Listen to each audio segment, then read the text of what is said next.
Hey, hey, hey, how you doing out there? This is Simon Pink, and you are listening to the universally loved, okay, well, my mum tells me this anyway, Poppyland Radio. It's great to have John Verity on the show. How are you, John? You okay? Yeah, I'm still here.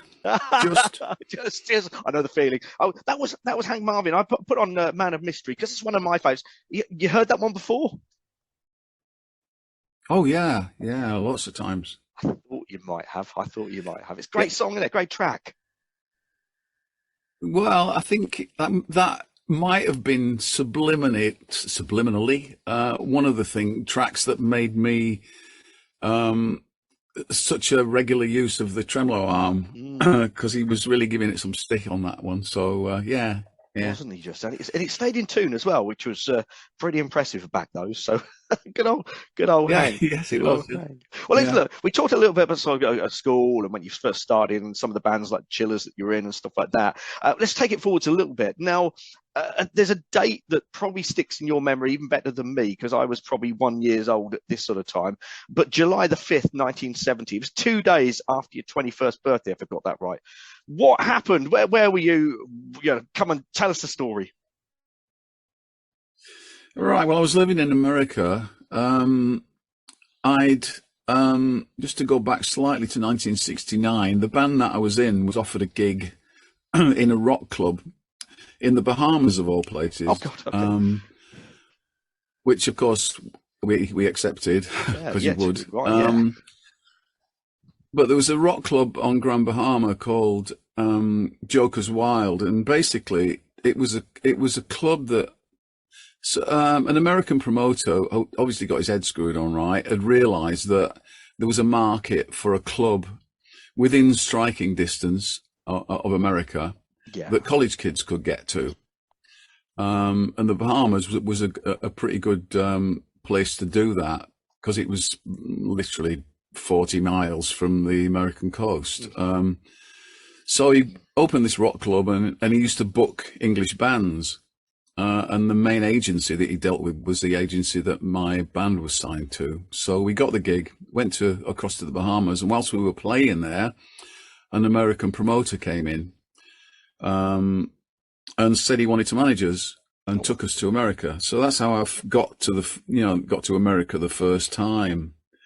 Um, his name was Paul Jacobson, and he was responsible for getting us onto all these amazing shows that we were doing. Um, and on, as you said, quite rightly said, on the 5th of July, 2 days after my 21st birthday, we opened for Jimi Hendrix. wow. I mean, that must have been crazy. Must have been wild. What was going through your head? Well, running up to it, I was petrified because, I mean, I did kind of, because as you would at that age, I did kind of fancy my chances as a guitarist.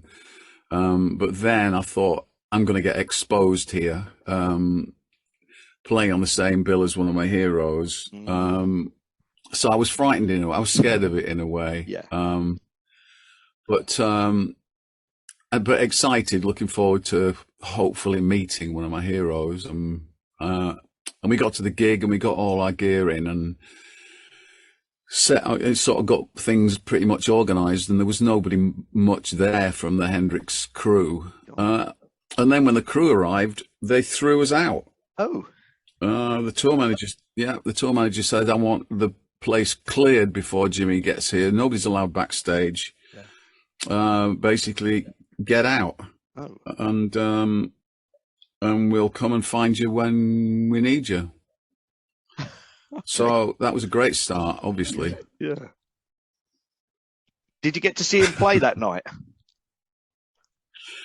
Um, to be honest, I watched about two songs, but I was really angry. I was really, I would normally use swear words, but as we're on the radio, I won't. Yeah, I was an unhappy bunny, put it that way. Oh, I just couldn't believe a musician could treat another musician with such a lack of respect, yeah, that's not even what if I was up and coming.